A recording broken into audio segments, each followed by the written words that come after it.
health. Reboot your body. Omega 3 oil extracted from algae. Strong heart, sharp mind, healthier you. Doctor గారు, BP గురించి ఉన్న doubts అసలు దేని గురించి ఉండవేమో. డయాబెటీస్లో కూడా అన్ని డౌట్స్ అడగము. బీపీ ఒక సైలెంట్ కిల్లరు. అది ఉందని తెలుసుకోకపోతే మనకి ప్రాణాలకి ప్రమాదం అని చెప్తూ ఉంటారు. బీపీ 120/80 ఉంటే నార్మలు. ఇప్పుడైతే 140/90 ఉన్న నార్మలే అంటున్నారు. లెక్కలు మారాయి అంటున్నారు. ఏం చెప్తారు డాక్టర్ గారు?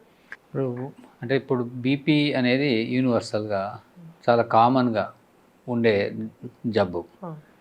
ఇది ఎవరికి వస్తుంది, ఎందుకు వస్తుంది అనేది తెలియదు. సో ఏ కారణం లేకుండా వచ్చే బీపీని ఎసెన్షియల్ హైపర్ టెన్షన్ అని అంటారు. సో అది నేను ఒక లంగ్ స్పెషలిస్ట్ అయ్యి ఉండి దాని గురించి ఎట్లా అని అంటే, మాకు ఈ బీపీ కేసులు ఆయాసంతో వస్తారు. అలానే ఒబేసిటీ ఉన్నవాళ్ళు, షుగర్ ఉన్నవాళ్ళు, బీపీ మీద ఎక్కువ తగ్గట్లేదు అనేవాళ్ళు చాలామంది మా దగ్గరికి వేరే కారణాలకి వస్తారు. అది కారణం ఏంటంటే అబ్స్ట్రక్టివ్ స్లీప్ అయిపోయినాయి ఈ గురక వలన. సో ఆ విధంగా మాకు బీపీకి సంబంధం ఉంటుంది. సో ఏదన్నా ప్రాబ్లం ఉన్నప్పుడు ఇట్లా సో బీపీ కూడా కంపల్సరీ కంట్రోల్ చేయాల్సిన అవసరం ఉంటుంది. సో బాడీలో మనం అంతా హెల్తీగా ఉంటేనే మనకు మిగతావన్నీ కరెక్ట్ అవుతాయి, లేకపోతే సిమ్టమ్స్ రిలీవ్ ఉండదు. మీరంటే బీపీ ఈ క్లాసిఫికేషన్స్ అంటే ఇవి ఏమన్నా మారాయా?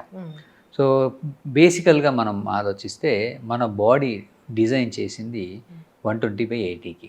So god designed or nature designed 120/80. అంటే దానికి ఏం పెరిగితే ఏమవుతుంది అని అనుకుంటున్నాం చాలామంది. పెరిగితే ఇమ్మీడియట్గా ఏం చనిపోము, కానీ మన బాడీలో మనకందరికీ తెలుసు కేశనాళికలు అని ఉంటాయి. అంటే క్యాపిలరీస్. మన హెయిర్ ఉందా, హెయిర్ కన్నా థిన్గా కానీ హెయిర్ అంత సైజ్ కానీ ఉంటాయి క్యాపిలరీస్. ఈ క్యాపిలరీస్ మన కంటి రెటీనాలో కానీ, అలానే ఎస్పెషల్లీ కిడ్నీస్లో కానీ క్యాపిలరీస్ ఎక్కువ ఉంటాయి, బ్రెయిన్లో ఉంటాయి.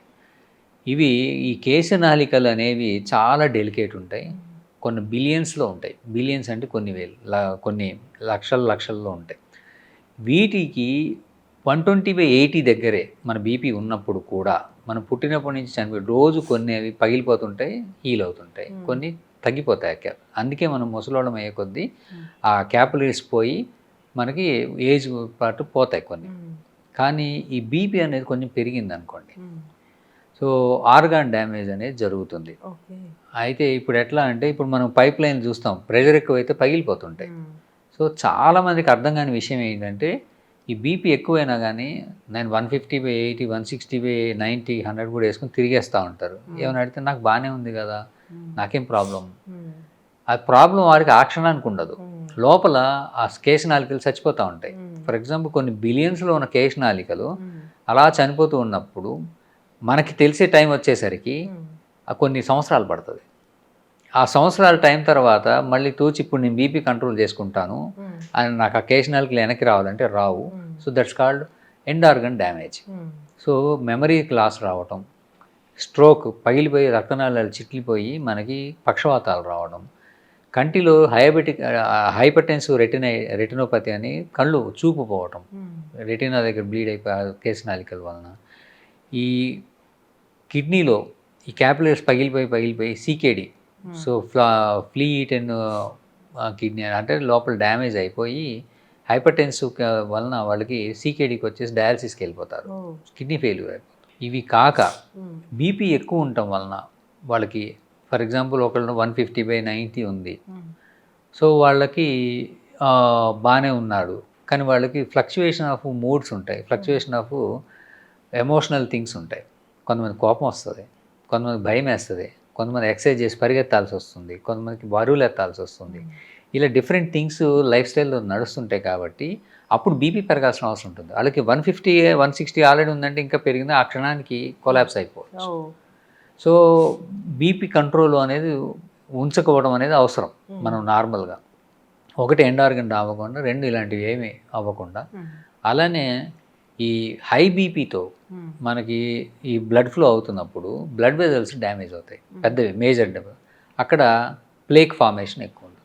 ఈ ప్లేక్ ఫార్మేషన్ ఉండటం వల్ల హార్ట్ అటాక్స్ రావటం, స్ట్రోక్స్ రావటం ఇలాంటివి కూడా జరుగుతాయి. సో బీపీ 120/80 అనేది నార్మల్.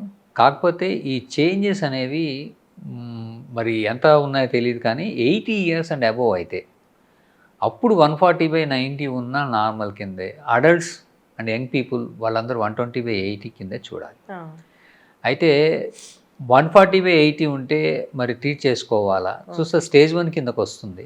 సో స్టేజ్ 1 కొన్ని మైల్డ్గా అయిపోయినది. Observation, diet changes, life style modifications ఇలాంటివి చేసుకోవడం మంచిది. 140 కన్నా దాటి కన్సిస్టెంట్గా ఉండి సమ్ సిమ్టమ్స్ ఏమైనా ఉంటే వాళ్ళకి ట్రీట్ చేయాల్సి వస్తుంది. ఒక్కొక్కసారి ఈ 80 మారుతూ ఉంటుంది కదా, 80 పెరుగుతూ ఉంటుంది. అది డయాస్టోలిక్ అంట. So diastolic, systolic. సో చిన్న వాళ్ళకి ఏంటంటే డయాస్టోలిక్ బాగుంటుంది. ఏజ్ పెరిగే కొద్దీ డయాస్టోలిక్ పడిపోతుంది బికాజ్ ఆఫ్ వెజల్ స్టిఫ్నెస్ మారటం వల్ల. సో ఇది కొంతమందికి ఐసోలేటెడ్ డయాస్టోలిక్ బీపీ ఉంటుంది, కొంతమందికి సిస్టోలిక్. యూజువల్గా బీపీ అంటే systolic BP. So systolic, diastolic రెండు వచ్చినా కూడా దాన్ని ఎసెన్షియల్ కింద అంటారు. రెండు పెరుగుతాయి. లేదా ఓన్లీ సిస్టోలిక్ బీపీ రావచ్చు, ఐసోలేటెడ్ సిస్టోలిక్, ఓన్లీ డయాస్టోలిక్ కూడా ఉండొచ్చు. So depending on the reading టైప్ని బట్టి వాళ్ళు దానికి తగ్గట్టుగా వాళ్ళు ట్రీట్మెంట్ తీసుకోవాల్సి ఉంటుంది. మందులు వాడాల్సిందే. 120/80 కన్నా అంటే మనకి ట్రీట్మెంట్ ఆప్షన్ 120 to 140 దాకా మనకి ప్లే చేసుకోవచ్చు. సో కాన్స్టాంట్గా 130 ఉంటుంది, ఓకే, యాక్సెప్టబుల్, పెద్ద డ్యామేజ్ ఏమి ఉండదు. బట్ కాన్స్టాంట్గా 140 అండ్ అబవ్ తగులుతుంది, తీసుకోవాలి. అయితే ఇందులో కూడా చాలా ట్రిక్స్ ఉన్నాయి. ఎట్లా అంటే బీపీ అనేది మనకు తెలియకుండా 140 అబవ్ అనేది చాలా టైమ్స్లో వస్తుంది. ఎట్లా అంటే కొంతమంది సిగరెట్ తాగుతారు, తాగిన 4-5 అవర్స్ వరకు, 6 అవర్స్ వరకు బీపీ ఎక్కువ ఉంటుంది. ఆల్కహాల్ తాగిన చాలాసేపు వరకు బీపీ ఎక్కువ ఉంటుంది. ఆ టైంలో మనం చెక్ చేసుకున్న వేస్ట్. మనం ఎక్సర్సైజ్ చేస్తాం, నెక్స్ట్ 2-3 అవర్స్ వరకు బీపీ ఎక్కువ ఉంటుంది. మెట్లు ఎక్కొచ్చాము, నడిచాము, బీపీ ఎక్కువ ఉంటుంది. ఎమోషనల్ ప్రాబ్లమ్స్ ఉన్నాయి, స్ట్రెస్, స్ట్రెయిన్ అయింది, కోపం వచ్చింది, బీపీ ఎక్కువ ఉంటుంది. ఫుడ్ తిన్నాం, స్టిమ్యులేట్స్, ఇప్పుడు మసాలా ఆహారం తిన్నాం, వెంటనే బీపీ చెక్ చేయకూడదు, అప్పుడు ఎక్కువ ఉంటుంది. సో అలాగా చాలా కండిషన్స్ ఈ బీపీని మారుస్తుంటాయి. సో అవి తెలుసుకొని బీపీ చెక్ చేసుకోవాలి. యూజువల్గా బీపీ రెస్టింగ్ బీపీ అంటారు. రెస్టింగ్ బీపీ అంటే మనం ఫ్రెష్గా నిద్ర మంచిగా లేవగానే ఆ టైంలో ఉన్న బీపీ అనేది మనది బేస్ లైన్ కరెక్ట్ బీపీ. అంటే నిద్ర లేవగానే బీపీ చెక్ చేసుకోవాలి, చేసుకుంటే అది కరెక్ట్గా తెలుస్తుంది. ఈవినింగ్ సాధారణంగా లంచ్ తర్వాత యూజువల్గా బీపీ కొంత ఎక్కువ ఉంటుంది. సో ఆ టైంలో చెక్ చేసి 140 ఉందంటే మేబీ అది normal evening. So by the time evening వచ్చేసరికి మనకి ఈ లైఫ్ స్టైల్ స్ట్రెస్ ఉంటాయి కాబట్టి యూజువల్గా ఈవినింగ్స్ అనేది ఎక్కువ ఉంటుంది. సో దాన్ని మనం పట్టించుకోము. సో ఇవన్నీ ఏంటంటే ఫిజిషియన్ చూసుకొని దాన్ని బట్టి వాళ్ళకి డెఫినెట్గా అవసరమా లేదా అనేది వాళ్ళు డిసైడ్ చేస్తారు. సో మనం అందరూ కూర్చొని చూసుకొని పైకి వచ్చింది, ఇది కిందకు వచ్చింది, ఇవి పెరిగాయి, ఇలాంటి వరీ సంస్థ అంటే అన్నీ తెలుసుకోవాల్సిన అవసరం లేదు. సో ఇప్పుడు విషయం ఎట్లా ఉందంటే సెల్ఫ్ డెసిషన్ ఎక్కువైపోయింది, దానివల్ల వచ్చిన ప్రాబ్లమ్స్ ఎక్కువైపోతున్నాయి. సో చాలామంది ఏం చేస్తున్నారు, వాళ్ళకే వెళ్తారు, వాళ్ళే టెస్ట్ ఇస్తారు, ఇచ్చేసి వాళ్ళే టెస్టులు తీసుకొని వచ్చి చదివేస్తారు. పక్కన నార్మల్ వాల్యూస్ ఉంటాయి, దాన్ని చూసి కంపేర్ చేసుకుంటారు. సో చేసుకొని వాళ్ళే ఒక ఇమాజిన్ చేసుకొని దాన్ని కొన్ని రోజులకు ఒక యాంటీబయాటిక్ కూడా కొన్ని వాడేస్తారు. సో యూజువల్గా ఏంటంటే ఒక జబ్బు వచ్చింది అని దానికి ఏ టెస్ట్ చేయాలి అని, దానికి ఇంటర్ప్రిటేషన్స్ ఏంటి, దానికి ఏ ట్రీట్మెంట్ ఇవ్వాలి అని ఈ మధ్య పేషెంటే చేసేసుకుంటాం. అవును, చాట్‌జీపీటీ అని అడిగితే కూడా చెప్తుంది. బట్ దిస్ ఈజ్ నాట్, ఇది వేరే ఏ కంట్రీలో లేదు, ఒక ఇండియాలోనే ఉంది.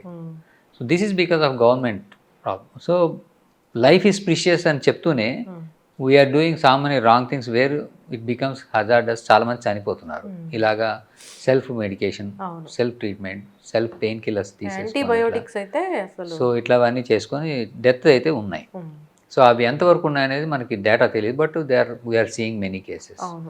సో ఇందులో కూడా బీపీ దగ్గరికి వచ్చేసరికి కూడా సో ఆ ఫ్యాక్టర్స్ అనేవి అన్నీ అందరికీ తెలియడానికి ఛాన్స్. హెల్త్ కేర్లో ఉన్న వాళ్ళకి తెలుసుకోవాల్సిన, వాళ్ళు అదే పని మీద ఉంటారు కాబట్టి సో వాళ్ళ పర్యవేక్షణ అట్లీస్ట్ 1 or 2 వెళ్తే తెలుస్తాయి.